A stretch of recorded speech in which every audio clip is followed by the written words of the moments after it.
nagmamalasakit sa bayan, nagsasakripisyo, magpa-araw, magpaulan para maging maunlad lang ating bansa. Dahil lang sa mga to, sa pansarili, nag-create ng hindi magandang imahe sa ating bayan. We don't tolerate these things. Sana man, konting respeto, kahit sa uniforme lang, huwag namang i-post using disinformation just to create a viral blog. Philippine National Police Chief General Benjamin Acorda has filed a complaint against a former member of the Armed Forces of the Philippines for allegedly sowing disinformation to destabilize the Marcos administration.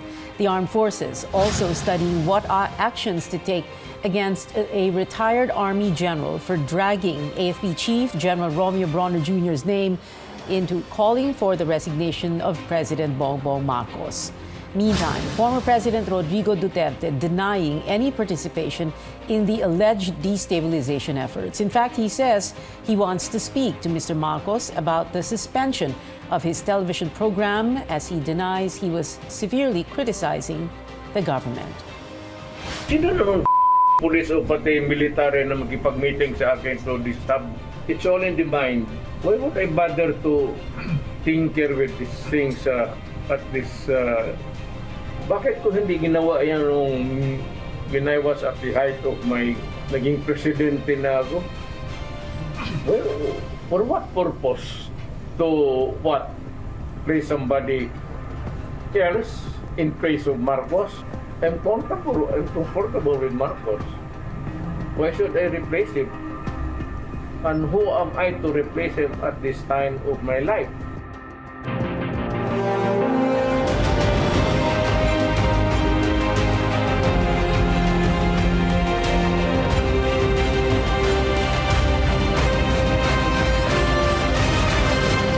Good evening, I'm Pia Ontiveros. Welcome to your weekly political appointment fix, Politics as Usual. Our guests for tonight via Zoom, the spokesperson of the Armed Forces of the Philippines, Colonel Miguel Aguilar, and also joining us, former Air Force Lieutenant Colonel and Reform the Armed Forces Movement leader, Red Kapunan. Good evening to you both, Colonel Kapunan and Colonel Aguilar. Yes, ma'am. Good evening po. At good evening din po sa lahat ng ating televiewers.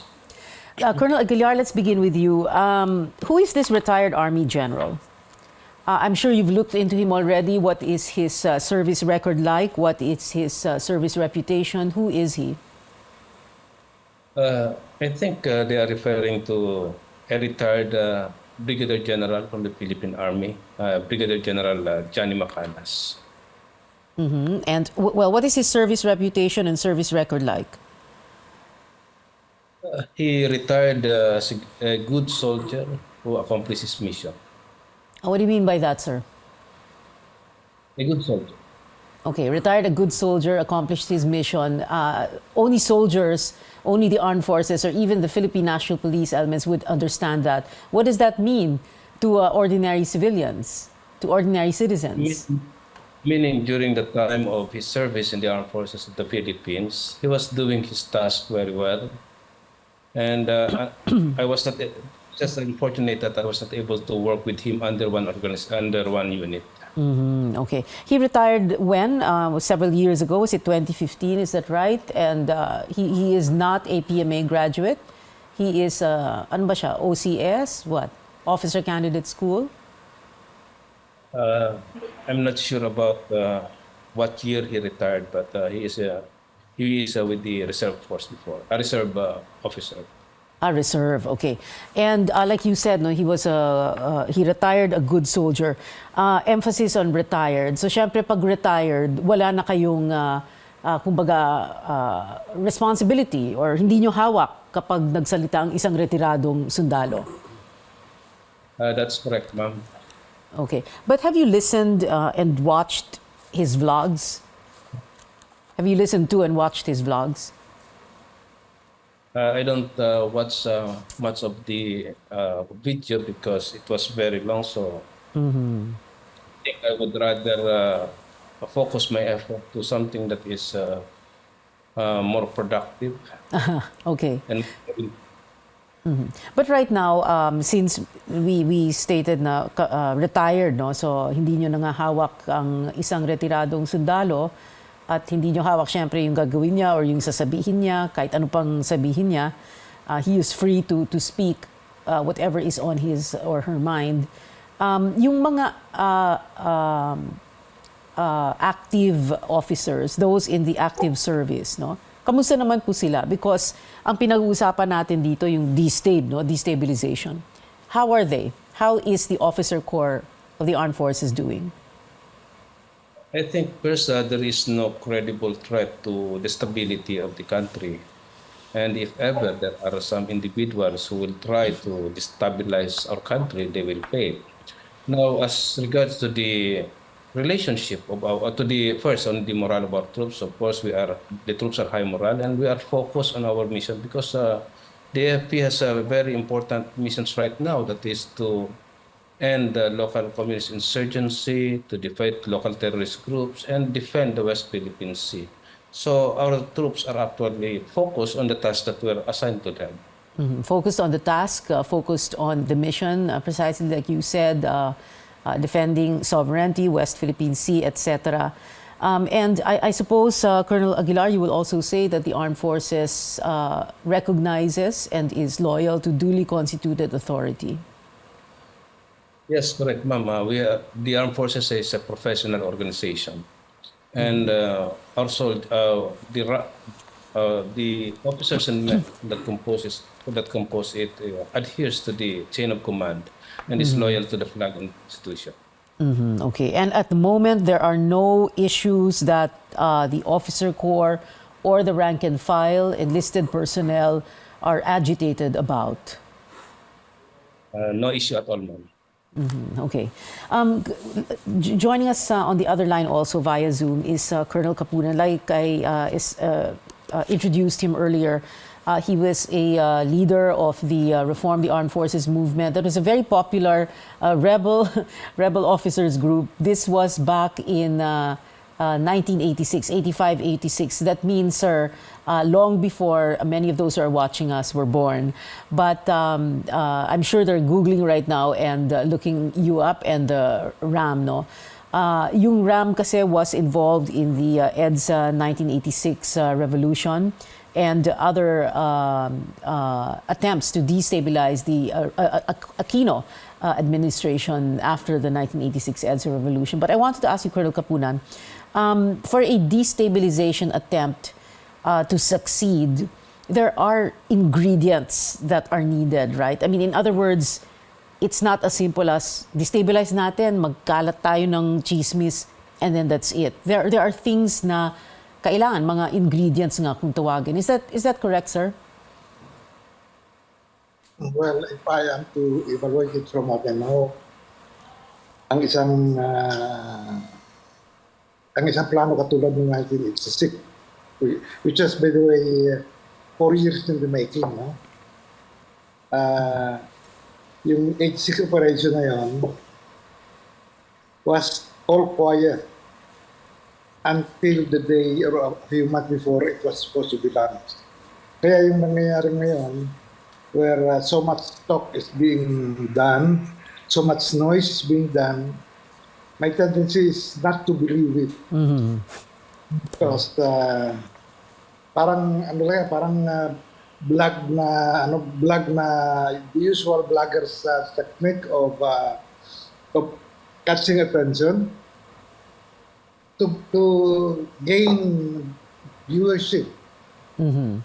So pagka maingay ang isang bagay, isang sinasabi nilang destabilization effort, I would tend to believe that it's not true, na walang laman yun. And well, ang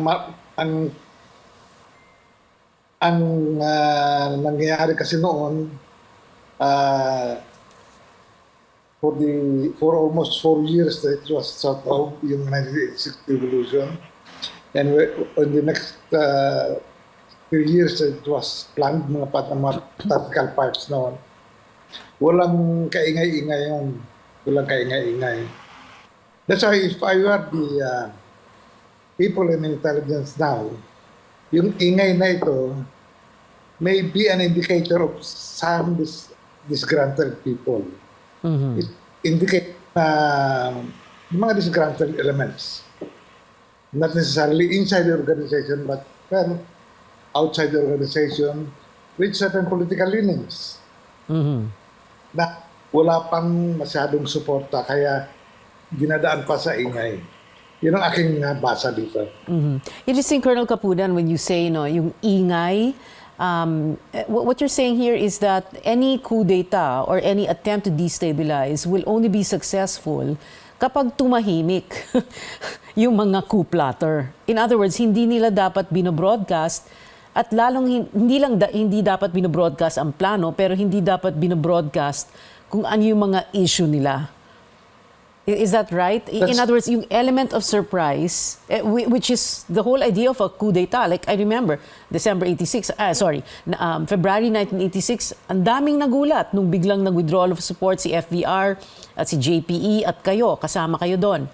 Nung August 1987, marami ring nagulat nung biglang nag-coup d'etat. December 1989, marami ring nagulat. So, hindi pwedeng pinag-uusapan at kalat na kalat.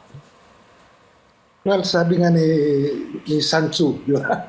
Sa Art of War is, part of winning an operation, part of winning a war is actually depende sa kung ma-surprise mo ang kalaban mo. To keep them prepared. That's why I am a believer in that. Kaya nga, kung maingay masyado, my tendency is not to believe it. Okay, we're going to be back after this quick break. So Colonel Aguilar and Colonel Capuna, please stay tuned. Politics as usual. Be right back.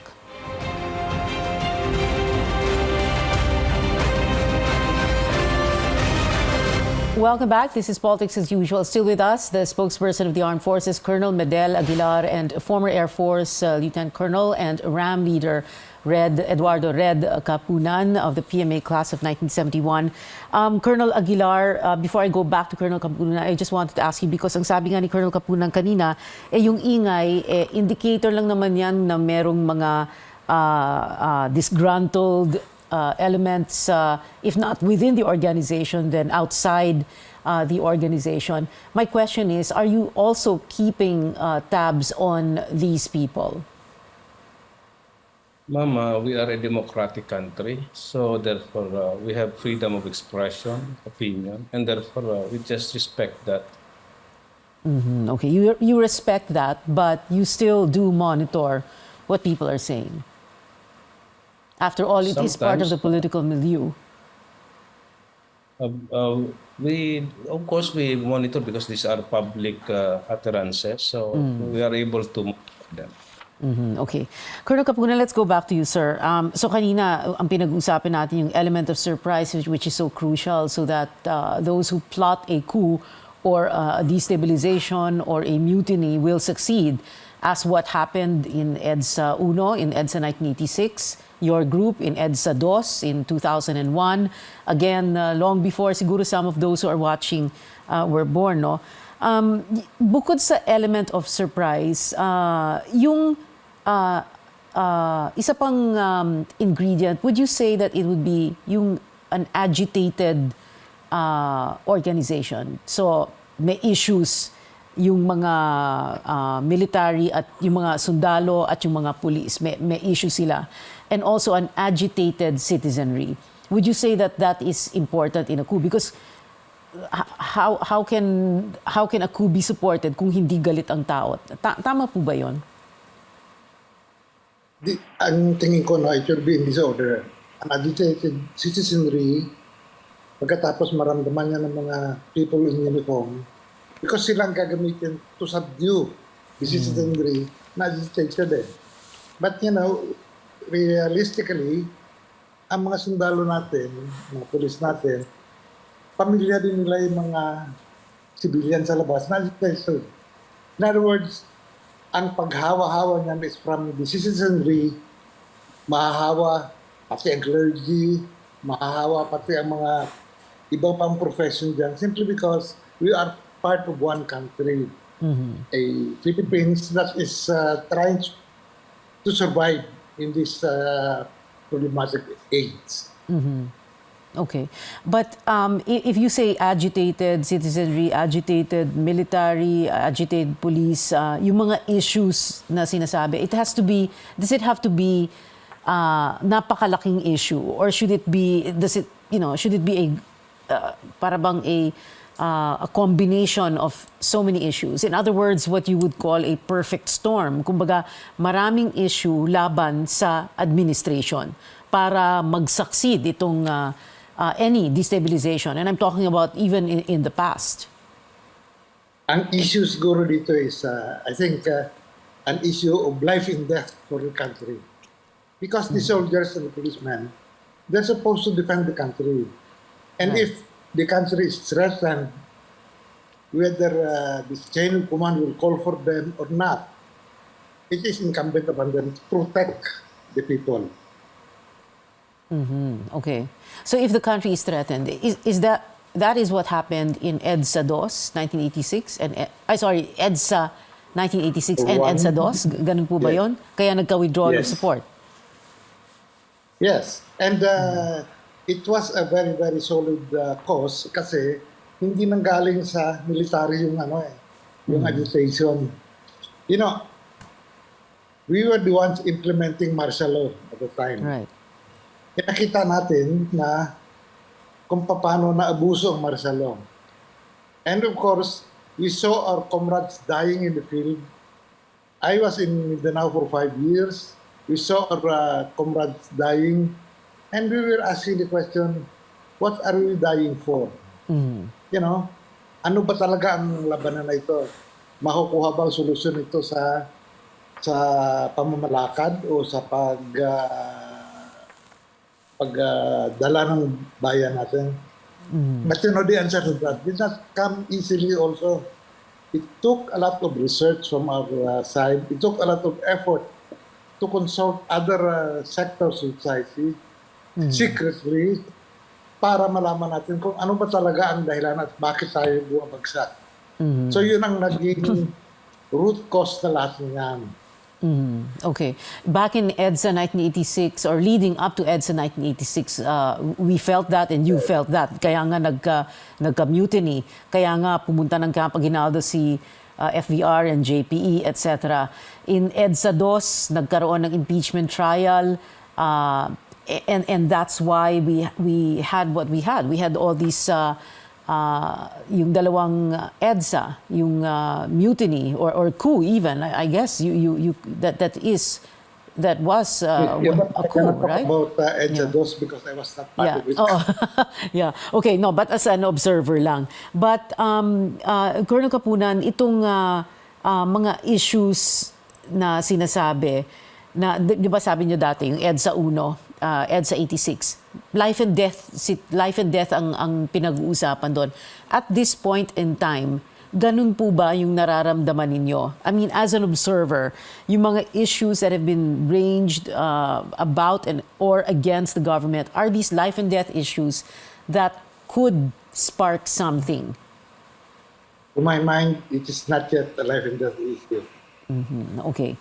And do you also need, Colonel Kapunan, para bang a precipitous event, something that will make people snap? In other words, if yung EDSA 1, EDSA 1986, the moment the computer programmers in the PICC walked out nung sa COMELEC headquarters count, and then EDSA DOS, the moment na yung mga prosecutors nung era of impeachment trial nag-walk out dahil hindi nga binuksan yung second envelope dahil tinumb down ng mga senador sa kanilang boto.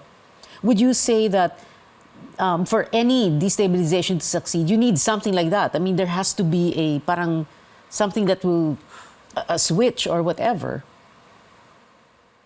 Well, something that will really threaten the very survival of the country, that will threaten the integrity of the country. Maybe kung gano'n ang makita ng taong bayan, it might, snap into something bigger. Okay, but is there something like that now at this present time? The way things look, the way matagal nang pinag-uusapan itong kaya nga cyber-destab, pinag-uusapan talaga ng gusto sa social media. Meron po bang ganon ngayon? Well, for one thing, it will take time. As I said earlier, ang EDSA 1 took us 4 years to plan out. Well, if somebody is brighter than us now and can plan it out in so many months, then maybe. Okay. But you're not encouraging them, are you? Hindi naman. Well, we are not encouraging anything. Yeah. Ang ating binabasa rito, what we're trying to read is, ano ba ang temper ng bayang Pilipinas? Ano ang temper ng Pilipino? Right. And that is, yun dapat ang fuel natin. Lahat tayo, we claim na makabayan tayo lahat. But we must always remember na ang makabayan, nangingibabaw dyan ang benepisyo ng bayang Pilipinas. No? And having been in the service myself, I have sworn to uphold that. And I think going against a government in 1996, I was still upholding that. Parang hindi ako lumabas doon sa aking ipinangako sa aking bayan, pinangako ko sa ang ating creator, that I'll be true to myself. More from our guests. When we return, we're going to take one last final break. This is Politics as Usual. Be right back.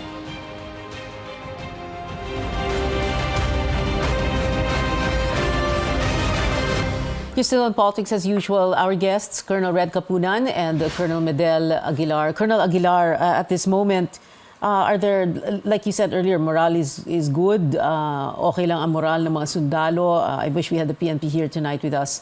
But for you, for the armed forces, okay lang ang lahat? Everything is stable? Yes, ma'am. I think what the armed forces of the Philippines needs right now is its undivided attention to accomplish its mission. Undivided attention and no distractions by having any officer or kahit sinong enlisted personnel, sundalo na nakikisama sa mga diskusyon na ganito. But so mga active officers 'yon. And kanina pinag-uusapan din natin yung mga retired. Yung mga retired kasi a lot of people will wonder or worry. Naku, may general, may general na kasama na nagsasalita, ganun. Ang retired na sundalo, ang retired na general, just for statement of fact emphasis, wala silang tao, hindi ba? Yes, ma'am. Wala na po silang tao sa armed forces of the Philippines. In other words, if you have a retired general speaking out against the administration, then there would be no need to worry, kumbaga, na meron siyang mahihikayat na sundalo or opisyal. There's no need to worry about that, ma'am, because we have our own organization, we have our own leaders that, of course, we follow the chain of command, and we only follow all orders from a duly constituted authority. Colonel Capunan, I wanted to ask you that question. When you were planning the mutiny for EDSA 1986 and the other coups, you would not depend on retired officers, right? Well, as far as we were concerned at the time, we depended on the contacts we have sa active service because we were still in the active service at the time. And the mga concerns na ni-raise namin at mga ni-raise ng mga junior officers at the time, remember na mas maraming junior officers ang sumali sa amin kaysa sa senior officers. So,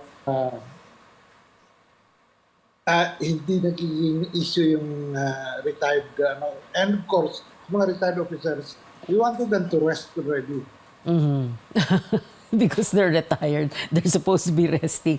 Oh, and Colonel Capunan, just one last question na lang, no? So right now, the way things look, are things, well, like you said earlier, no, wala tayo sa ganon, walang life and death issue, walang matinding issue ngayon that could help any destabilization attempt succeed, no matter kung gaano kaingay sa cyber universe, sa social media. Tama po ba yan, Colonel Kapunan? Yes, that's correct. All right. Some final words po. Let's have Colonel Kapunan first and then Colonel Aguilar. Sir, Colonel Kapunan? Well, the only thing I can say is if we are really looking at the possibility of the destabilization effort, let's go back again and tingnan natin ang mga possible reasons bakit magkaroon ng destabilization. And ang reason na, major reason dyan is if the country is threatened, if the democratic principles is if the democratic principles will be threatened again, then maybe that is going to be an issue that can switch people from comfort to a life that will be fighting again. All right. Thank you, sir. Colonel Aguilar, final words? Yes, ma'am. Thank you for inviting us to your program, and also thank you to the Filipino people for giving us a very high approval rating, and we commit to reciprocate that with good and honest service. Thank you very much. Maraming salamat po. Thank you very much to the both of you, Colonel Medel Aguilar and Colonel Red Kapunan. My snappy salute to you both. We've been told before, don't talk politics at the dinner table or the family reunion or in Viber groups and risk warfare, digital or otherwise. But we can talk about it here at this table on this show, your weekly political appointment fix, politics as usual. I'm Pia Ontiveros. See you back here next Wednesday, 8 p.m. Sports Desk with Andre Felix is next.